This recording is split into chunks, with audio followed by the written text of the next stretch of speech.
আওয়ামী লীগ কিংবা ছাত্রলীগ এটি কোনো রাজনৈতিক সংগঠন নয়। একসময় এটি রাজনৈতিক সংগঠন থাকতে পারে, কিন্তু এটি এখন কোনো রাজনৈতিক সংগঠন নয়, বরঞ্চ জাতিসংঘ স্বীকৃত সশস্ত্র জঙ্গি সংগঠন, যাদেরকে সরাসরি জুলাইয়ে এবং জুলাইয়ের পূর্ববর্তী বিভিন্ন সময়ে সরাসরি বন্দুক উঁচিয়ে গুলি করে মানুষকে হত্যা করতে দেখা গিয়েছে। সুতরাং এই সংগঠনটি হচ্ছে সশস্ত্র জঙ্গি সংগঠন এবং এদের তুলনা হয় আইএসআই কিংবা অন্যান্য যে জঙ্গি সংগঠনগুলো রয়েছে তাদের সাথে। সেই জায়গা থেকে বাংলাদেশ সরকার প্রজ্ঞাপন জারি করেছে যে আওয়ামী লীগ এবং ছাত্রলীগের রাজনৈতিক সকল সুতরাং বাংলাদেশে তাদের কোনো ধরনের রাজনৈতিক রাইট আইনত নিষিদ্ধ এবং দণ্ডনীয় অপরাধ।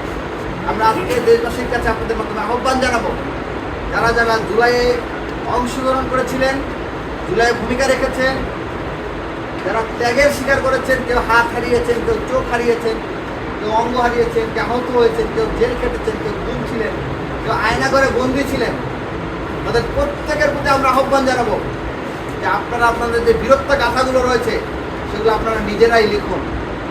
আপনারা যে আকাঙ্ক্ষা নিয়ে জুলাইয়ে ঝাঁপিয়ে পড়েছিলেন সেই আকাঙ্ক্ষাগুলো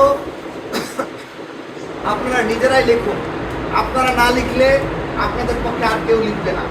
সুতরাং আপনাদেরকে সক্রিয় হতে হবে।